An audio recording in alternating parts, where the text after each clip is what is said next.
एक और latest news, मुझे नहीं पता आप लोगों ने सुना है कि नहीं, लेटेस्ट जो वॉर हुई थी India Pakistan, different forms of IPR क्या होते हैं यहाँ पे आपको दिख रहा है, पढ़ने में आ रहा है सबको पीछे तक क्लियरली? जो सर्कल में अंदर है वो आपकी मेन आईपीआर हो जाते हैं, जिसके ऊपर रूल्स एंड लॉज बने हुए हैं। गवर्नमेंट, इंडियन गवर्नमेंट ने लॉ बनाए हुए हैं। जो बाहर दो लिखे हुए traditional knowledge and trade secrets, इस पे एज सच कोई लॉ नहीं है।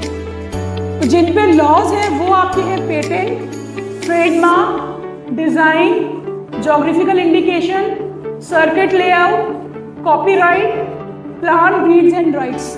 अगर आप देखेंगे ध्यान से तो मोस्ट ऑफ द इन्वेंशन जिस फील्ड में होता है वो सारे यहाँ कवर किए हुए हैं और इस पे इंडियन गवर्नमेंट ने लॉ बनाया। कब आईपीआर पॉलिसी इंडिया की निकली थी? Anybody having any idea? मैंने बोला भी था, इंडिया की first and only IPR policy was drafted in the year 2016। Modi government के आने के बाद श्री अरुण जेटली जी ने उसको आउट किया था। उससे पहले इंडिया में आईपीआर पॉलिसी नहीं थी। पेटेंट्स वगैरह फाइल होते थे पर ज़्यादा डिटेल्स नहीं पता थी। सबसे पहला इंडियन पेटेंट जो फाइल हुआ है, कोई आइडिया किसी को? सबसे पहला इंडियन पेटेंट, सबसे पहला इंडियन पेटेंट जो फाइल हुआ था वो हुआ था राजा महाराजाओं के टाइम पे। जो पंखा होता था ना ऊपर, जिसको रस्सी दी हुई है, रस्सी से हिलाते जाओ, that was the first patent filed as a country India, but it was filed by a Britisher only in the US. But India की तरफ से वो पहला पेटेंट आपका गया था।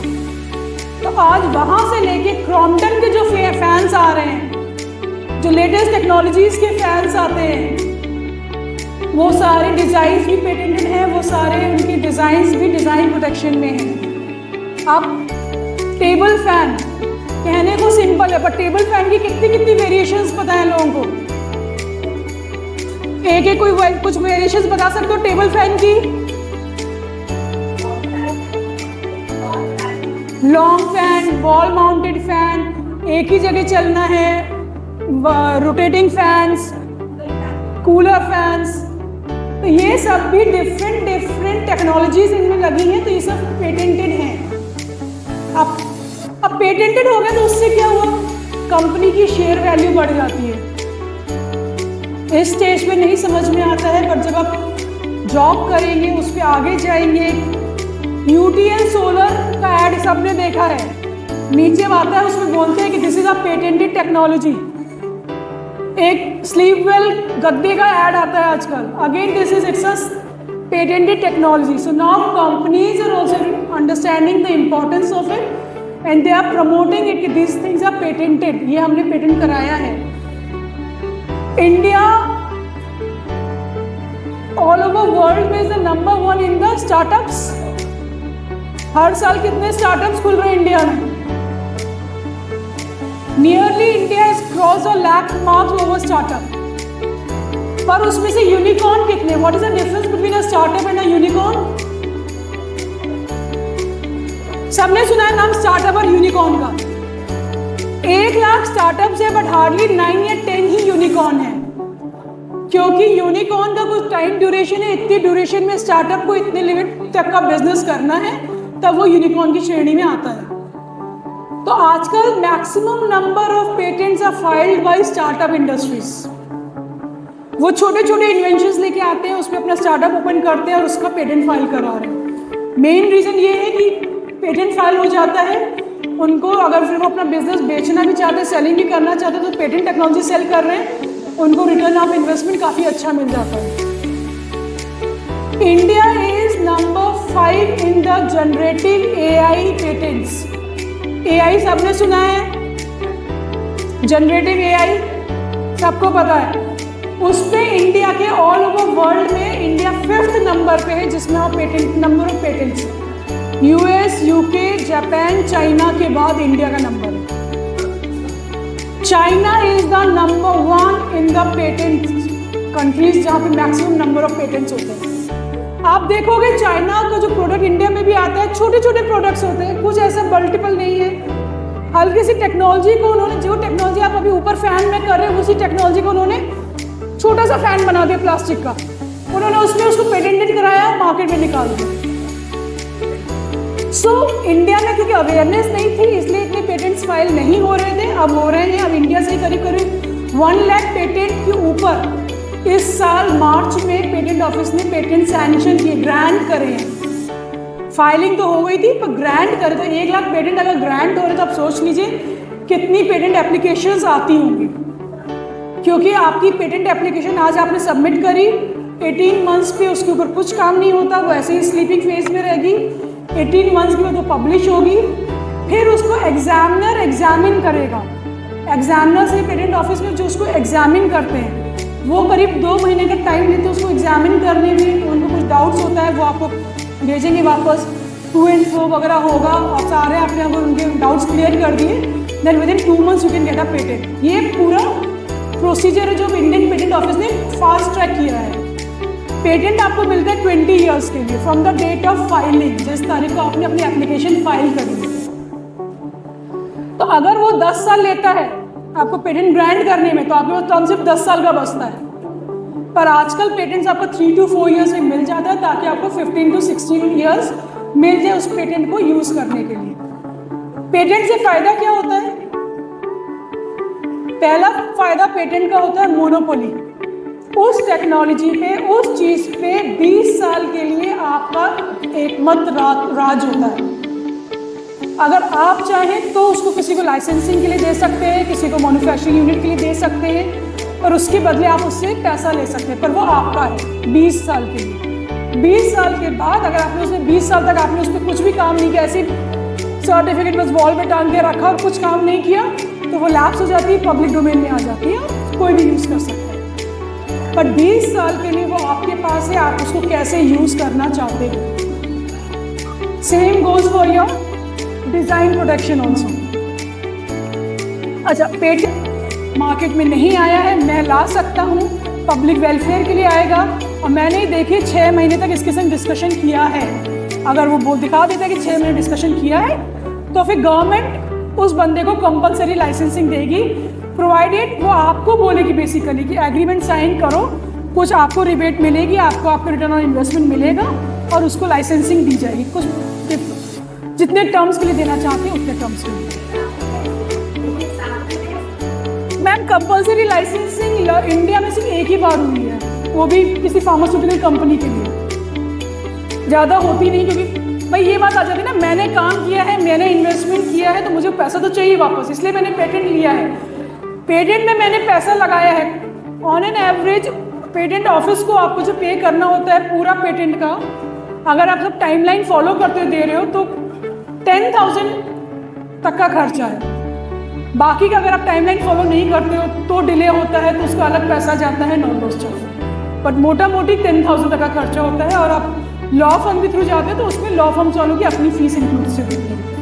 ये 10,000 आपको जो प्योरली पेटेंट ऑफिस को जाता है, तो ये चीज़ आपका पेटेंट्स का हो जाता है। अगेन पेटेंट का है रिन्यूअल, एवरी ईयर आपको रिन्यू करना पड़ता है। गवर्नमेंट ने फॉर्म 1 निकाला है पेटेंट एप्लीकेशन फाइल करने के लिए, फॉर्म 27 है जो आपको once in a 3 financial year में आपको भर के आपकी वर्किंग ऑफ अ पेटेंट दिखानी होती है कि बॉस ये मेरा पेटेंट था, इस पर इतना काम हो रहा है, ये काम चल रहा है। सिर्फ इतना कि अगर आपने सेल किया है तो वो दिखाना पड़ता है, एग्रीमेंट किसी ने लाइसेंसिंग दी है तो वो लिखना उसमें पड़ता है, पर वर्किंग ऑफ पेटेंट आपको बताना पड़ता है गवर्नमेंट को। और नहीं तो आपको इसको हर साल रिन्यू कराना होता है, तो उसमें भी गवर्नमेंट एक ऑप्शन लेके आई है कि अगर आप 4 साल के लिए ऑनलाइन रिन्यू करा रहे हो तो उसमें आपको 10% रिबेट मिल जाती है। हर साल का अलग फीस रहती है इसकी पेटेंट रिन्यूएशन की। पर जब आप कहते हो पेटेंट मुझे करना है, तो पेटेंट किस बेसिस पे एग्जामिन होता है?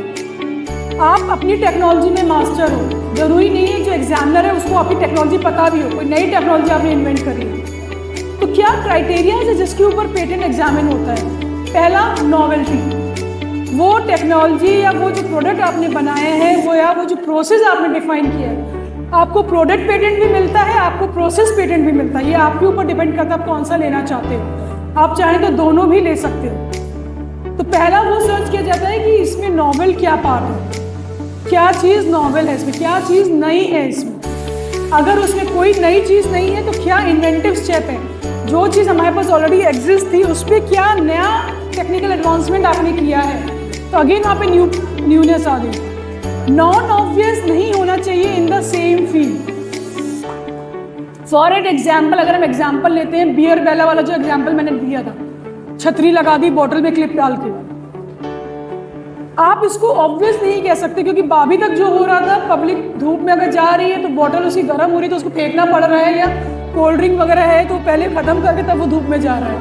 अगर ऑब्वियस होता तो कोई भी ये काम कर सकता था। जिस बंदे ने इसके लिए पेटेंट फाइल किया, it was a non obvious. उसी फील्ड के जब लोग बोले कि हाँ यार ये तो हमारे दिमाग में आया ही नहीं, व्हाट इज नॉन ऑब्वियस, हमारे दिमाग में आया नहीं, हमें क्लिक ही नहीं किया, इसलिए इट्स अ नॉन ऑब्वियस। तो वो नॉन ऑब्वियस होना चाहिए।